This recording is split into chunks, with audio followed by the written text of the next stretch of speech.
Здравствуйте! В эфире информационно-аналитическая программа «События недели» и я, журналист Белла Кварчия. 14 октября в Минэкономике обсудили итоги проверки подведомственных ему предприятий, которую некоторое время назад проводила Контрольная палата республики. В результате аудита были выявлены многочисленные нарушения. О них и шла речь на встрече руководства Минэкономики и начальников госпредприятий. Что собирается предпринимать экономическое ведомство республики в связи с этими нарушениями, мы узнаем у гостя в нашей студии чуть позже. А сейчас о том, что интересного произошло на этой неделе. Роланд Матуа познакомится с обзором новостей.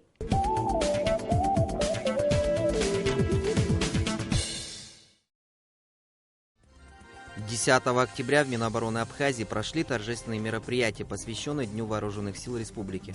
Руководство военного ведомства и военнослужащие возложили цветы к памятнику павших в парке боевой славы в Сухуми, в селе Нижний Ишера к мемориалу Владислава Арзенба, в селе Джгярда на могиле Сергея Багапш. Мероприятия, посвященные 23-й годовщине создания Абхазской армии, продолжались в Министерстве обороны. Личный состав и руководство ведомства поздравил с праздником президент Рауль Хаджимба. В честь праздника состоялось награждение личного состава и ветеранов Минобороны. К наградам были представлены более 80 офицеров. Нескольким военнослужащим были присвоены очередные воинские звания. 13 октября первый вице-премьер Шамиль Адземба провел брифинг для журналистов, на котором сообщил, что процесс выдачи новых абхазских паспортов и вида на жительство начнется в ближайшее время. Первый этап работы уже завершен, осталось только запустить электронную базу данных. Чуть более месяца назад в Абхазию поступило 60 тысяч новых бланков абхазских паспортов. Совсем недавно была получена остальная партия 250 тысяч паспортов и 50 тысяч бланков видов на жительство. Работа по выдаче новых паспортов начнется, как только будет запущена электронная система. Шамиль Адземба также обратился к населению с просьбой забрать свои российские паспорта в консульском отделе посольства России в Абхазии. На сегодняшний день более 5000 паспортов готовы к выдаче, но люди их не берут. Согласно инструкции, если в течение года владелец паспорта не забирает его по каким-либо причинам, документ аннулируется. Получить новый паспорт будет значительно сложнее. 13 октября коммунальное управление столицы приступило к очистке столичной набережной. Здесь после летнего сезона остались заброшенные объекты выносной торговли. Многие владельцы оставили металлические конструкции, различные поддоны с выпирающими штырями и, несмотря на уведомления администрации города, не убрали их с городских улиц. Кроме того, до сих пор остаются палатки и павильоны, которые присоединены к электросетям. К владельцам, не убравшим конструкции выносной торговли самостоятельно, администрация столицы намерена принять соответствующие меры вплоть до отказа в выдаче разрешения на торговлю на следующий летний сезон.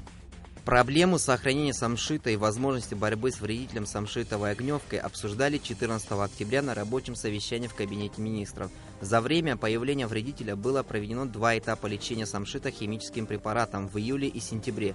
После первого курса лечения на некоторых растениях Пицунда-Мюсерского заповедника и заповедного участка в Скурче стала заметно слабо выраженная вегетация. По словам Савелия Читанава, после проведения второго курса появилось больше новой листвы самшита. После второго курса лечения, а второй курс лечения он необходим был, потому что генерации самшитовой огневки таковы, что специалисты-энтомологи подсчитали, что к концу сентября надо произвести удар, чтобы минимизировать действие самшитовой огневки. Первый вице-премьер Шамиль Адземба сообщил, что в бюджете следующего года предусмотрены расходы на приобретение новых тракторов для опрыскивания мест произрастания самшита. Специалисты также говорили о том, что в ближайшее время будет поднят вопрос о создании банка семян самшита для восполнения деревьев, которые все-таки не удастся сохранить. 15 октября в Сухуми отметили 90-летие Абхазского института гуманитарных исследований имени Дмитрия Гуля. Абхазских ученых поздравили президент страны Рауль Хаджимба, члены правительства, общественность, гости. Поздравляя сотрудников АБИГИ, президент отметил, что деятельность института вот уже на протяжении многих лет неразрывно связана с историей нашей страны и становлением его как современного государства. На институте лежит важнейшая задача по созданию научно обоснованной базы по сохранению и развитию национальной идентичности нашего народа и умножению его богатого исторического и культурного наследия. Эта миссия института обусловила и его полную, выдающихся свершений и превратностей судьбу. Наши ученые несли правду об абхазском народе, создавали фундаментальные труды по его истории и культуре, которые позволили сформировать школу абхазоведения. На торжественном заседании говорилось о высоком статусе института в жизни общества, о том, что сегодня именно на нем лежит одна из важнейших задач – сохранение и развитие нашего исторического и культурного наследия.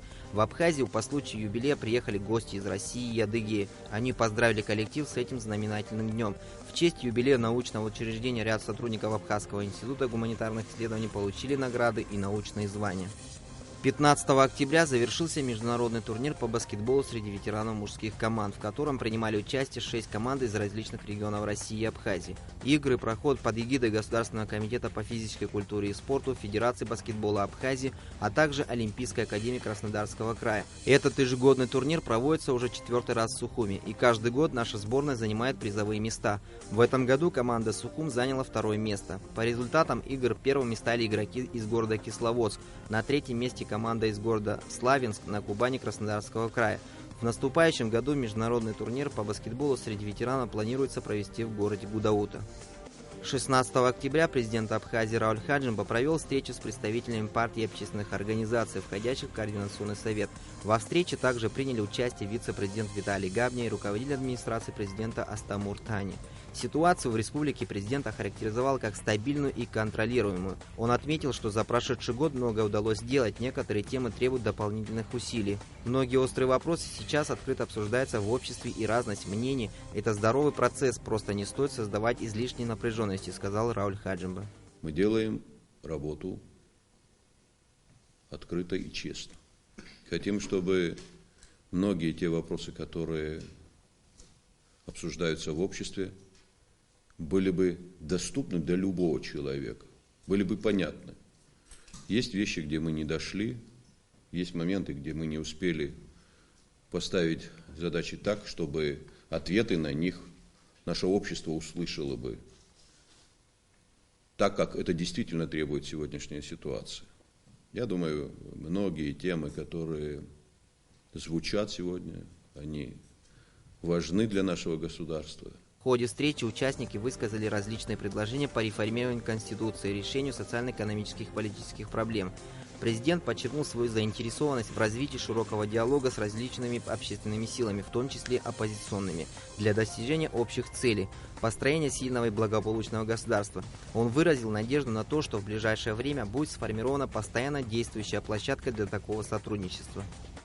Госстандарт Абхазии и Ростехнадзор 16 октября подписали в Сочи меморандум о сотрудничестве. С абхазской стороны документ подписал председатель Госстандарта Абхазии Эрик Рштуни, с российской руководитель Федеральной службы Ростехнадзора Алексей Алешин.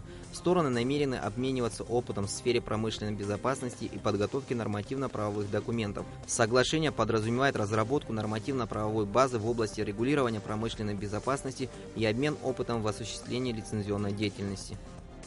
16 октября миграционная служба Абхазии провела рейд по выявлению нелегалов на территории страны.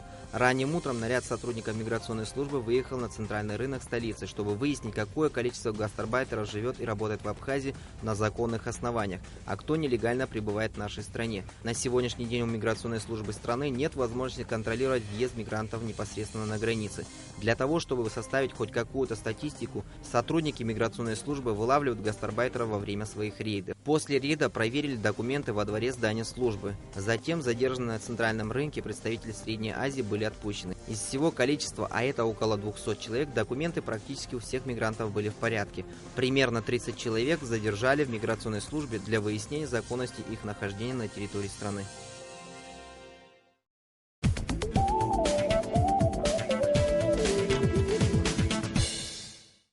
Это были наиболее заметные новости нынешней недели. А сейчас вернемся к основной теме нашей программы – итогах проверки РУПов и МУПов Контрольной палаты республики.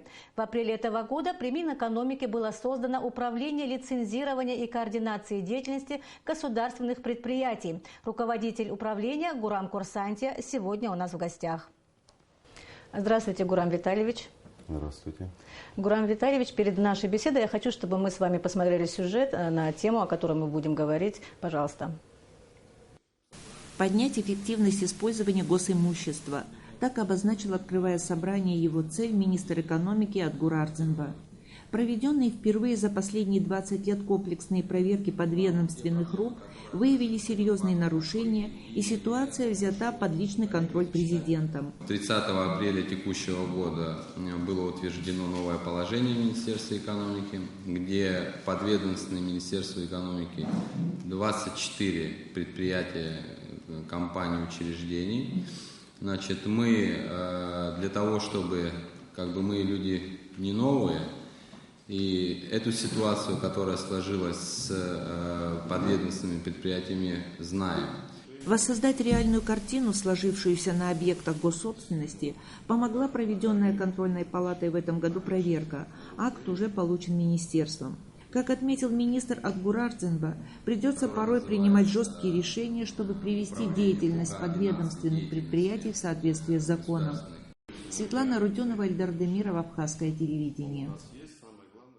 Гурам Витальевич, как вы оцениваете выводы контрольной палаты, которые были сделаны по поводу деятельности РУПов и МУПов наших? В первую очередь я хочу поблагодарить аудиторов и весь коллектив контрольной палаты за проделанную работу, потому что работа была проделана немаленькая, передвигались даже, сроки проверки были увеличены, потому что объем работы на самом деле был выполнен колоссальный.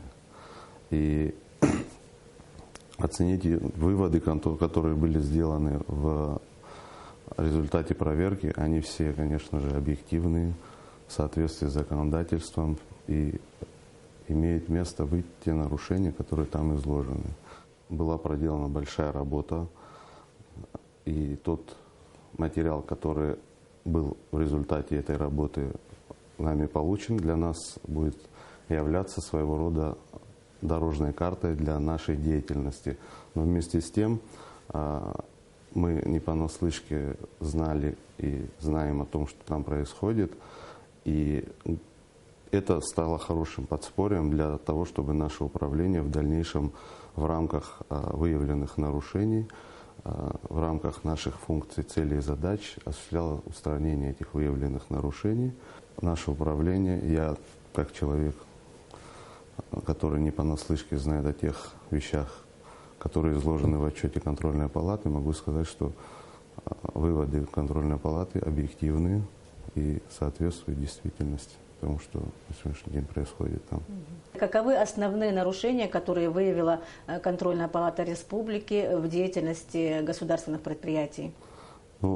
Основными нарушениями, конечно же, является это деятельность, которая не отражена в уставе, осуществление деятельности, которые не отражены в уставе. Этому есть, конечно, ряд объективных причин, потому что те цели и задачи, ради которых были созданы эти предприятия, они на сегодняшний день в какой-то части не востребованы, в какой-то части те ресурсы, которые у них были, просто пришли в негодность, и им сегодня просто для сохранения коллектива и материально-технической базы как-то надо это хозяйство содержать, и они просто вынуждены сдавать в аренду. Это первое, конечно, основное нарушение, которые были выявлены в ходе проверки. Вместе с тем имеет место быть сдача в аренду без согласования с собственником, что является нарушением закона об унитарных предприятиях. Также были выявлены факты незаконного строительства на территории объектов госпредприятий, объектов, которые не внесены в реестр собственности. Имели место списание с баланса имущества, которое просто пришло в негодность, но нужно было выполнить определенную процедуру для их списания, которая не была выполнена. На ряде предприятий не произведена реорганизация, которая должна была выполнена в соответствии с постановлением Кабинета министров номер 71. Есть предприятия со сложной структурой управления, которые имеют подведомственные предприятия, и в процессе реорганизации они все должны быть ликвидированы и присоединены в одно юридическое лицо. И на базе них должны быть созданы филиалы. На сегодняшний момент есть трудности с нормативно-правовой базой и взаимодействие филиалов с головной организацией в вопросах бюджетирования, в вопросах степени самостоятельности филиалов. И вот эти моменты, конечно же, немножко остановили этот процесс. Но у нас есть предприятия с сложной структурой управления, которые были реорганизованы. но они сейчас переданы, правда, в видение другого министерства и ведомства. Вы говорите, что некоторые причины могут быть там объективными, почему, допустим, руководство госпредприятий поступало так или иначе, но в то же время вы говорите, что там были какие-то строительные работы, какие-то стройки, да, которые не были согласованы. Как это возможно? Например, если у предприятия нет средств, но в то же время ведется строительство? Нет, ну там, где были строительства, конечно же, были средства, да, и просто ввиду того, что, ну, не то чтобы оно должно было быть возведено, и про него все должны были знать. Я так думаю, что где-то, может, просто не успели оформить, где-то, ну, на самом деле, природа происхождения всех этих нарушений, она везде разная, что нельзя всех, там одинакового нету везде мотива и цели. Собрание, которое у вас было 14 числа с руководителями госпредприятий, что они говорили? Что они отвечали на какие-то, допустим, замечания, на какие-то вопросы Минэкономики? У нас была очень продуктивная встреча с ними. Первый раз мы собрались в таком формате, мы озвучили все проблемы, которые были выявлены в ходе проверок, и они на самом деле отнеслись ко всему к этому с пониманием, они нас услышали, выразили готовность идти с нами в одном направлении для цели устранения этих нарушений.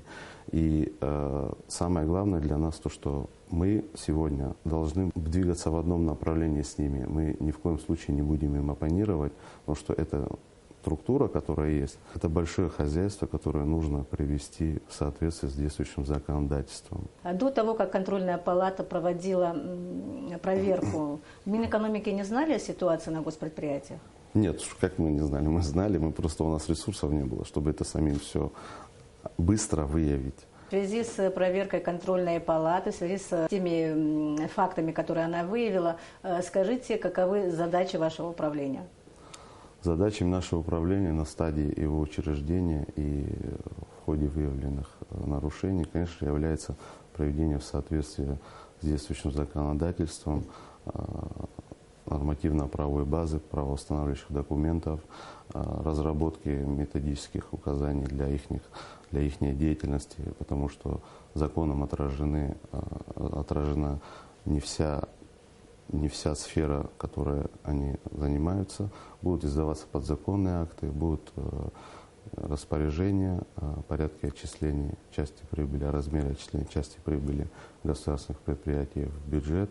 И будет, конечно же, наше управление будет заниматься поддержкой тех предприятий, которые имеют материально-техническую базу и менеджмент, и имеют ресурс, который позволит им развиваться в том направлении, ради которых они были созданы.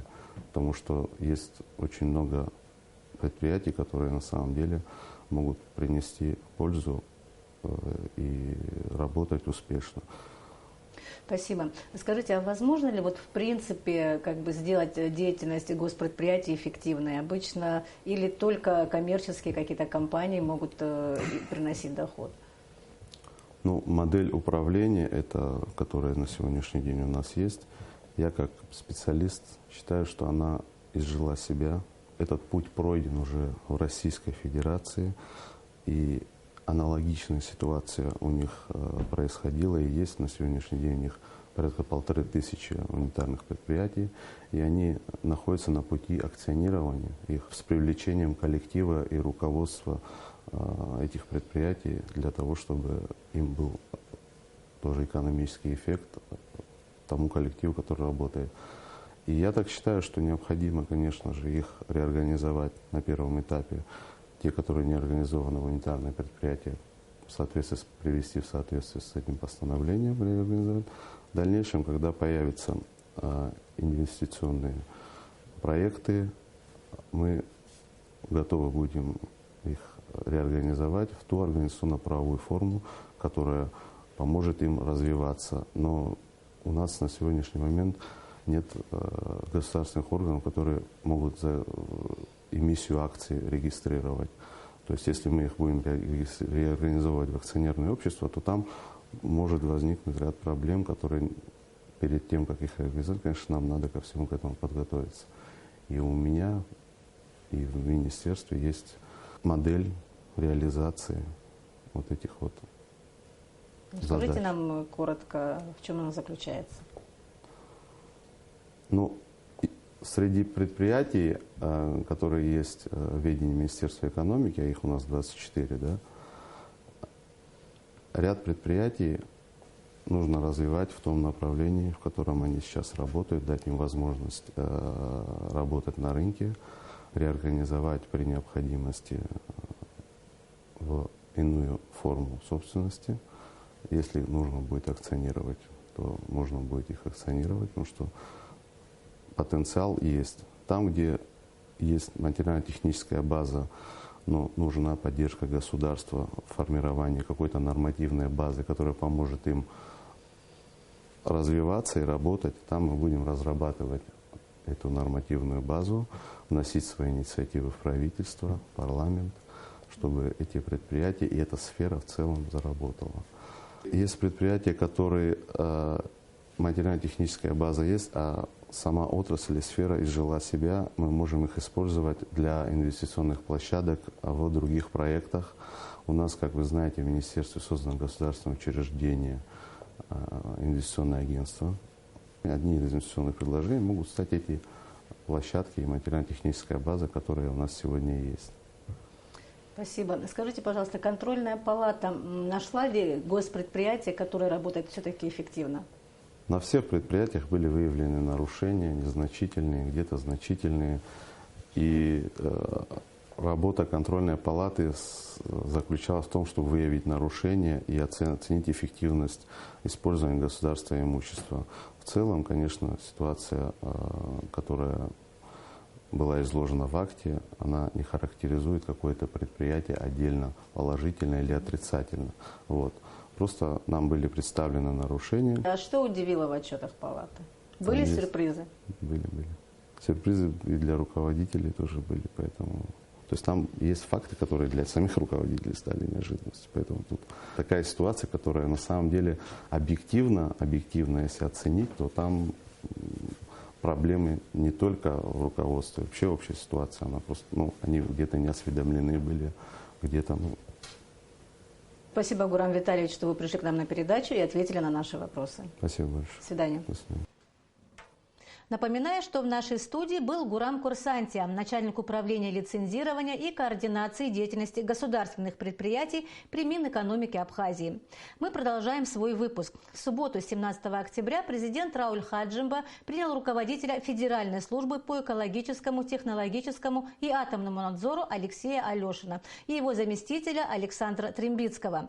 Гостей сопровождали председатель Государственного комитета по стандартам, потребительскому и техническому надзору Республики Абхазия Эрик Рштуни и его заместитель Наталья Кварацхелия.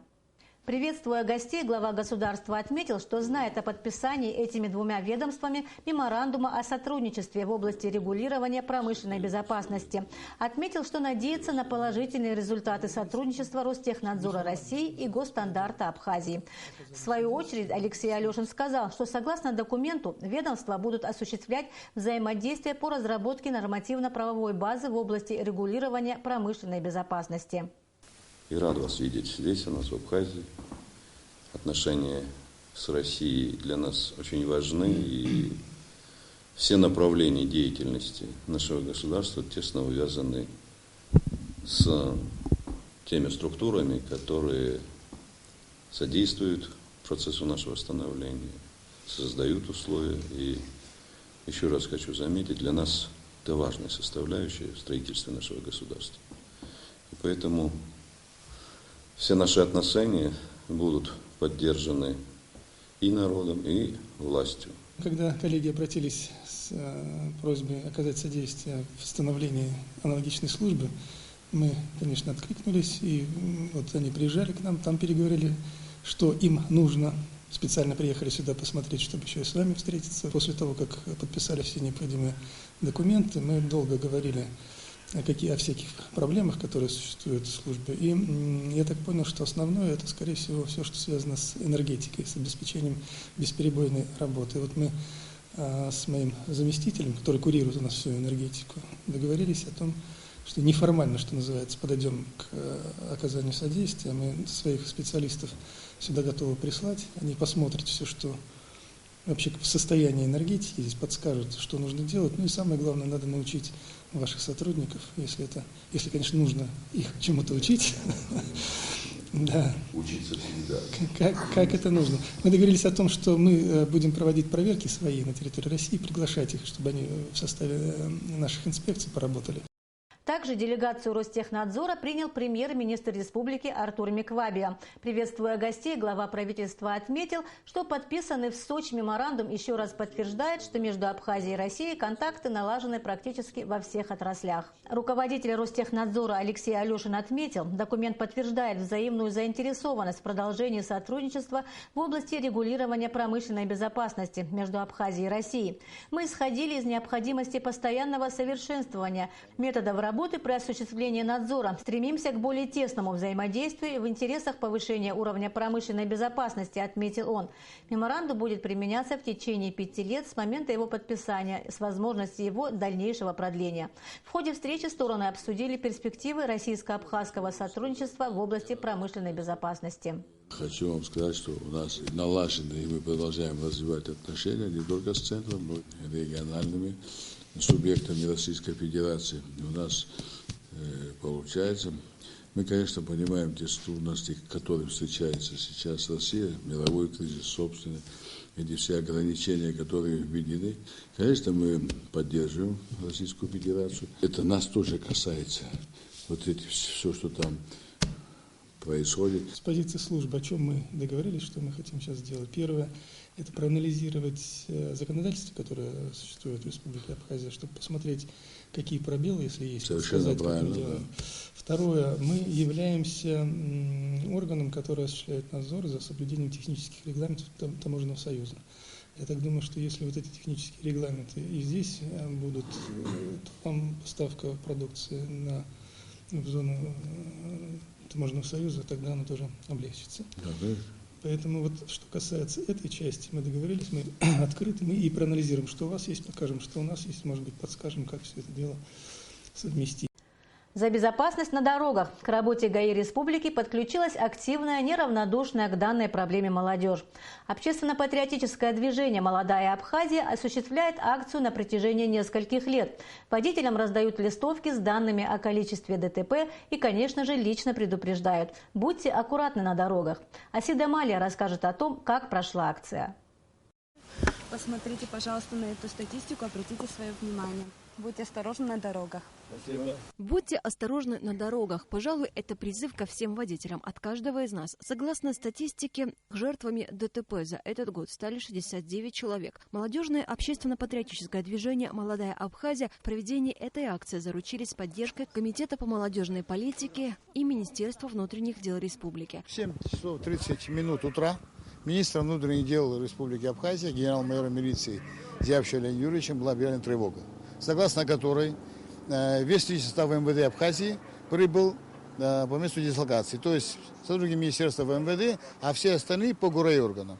Также были назначены ответственные от руководства МВД по каждому ГОР-ОВД, и была поставлена задача проведения профилактических мероприятий. Таким образом, акция, инициированная молодежным движением «Молодая Абхазия», нашла всестороннюю поддержку. Ее организаторы, да и, конечно, участники, одобряют инициативу молодежи. Все правильно, спасибо, что так сейчас и было. Позиция молодежи в тех или иных общественных вопросах крайне важна, отмечает глава Госкомитета по молодежной политике Аляс Авицба. В акции «За безопасность на дорогах» приняли участие свыше 50 молодых людей. Они рассредоточены по различным постам ГАИ. 1200 буклетов будет роздано сегодня. Основная цель акции – это предотвращение ДТП. Активисты при поддержке сотрудников госавтоинспекции останавливают машины, проводят профилактические беседы, дают эти листовки, предупреждают о том, чтобы они не нарушали правила дорожного движения. Масштабные работы проводят правоохранительные органы. Личный состав служб МВД проводит профилактические мероприятия по всей республике. На территории Центрального рынка подразделение уголовного розыска проводит специальные мероприятия по выявлению лиц, имеющих отношение к криминалу. Сотрудники ГАИ следят за порядком на дорогах.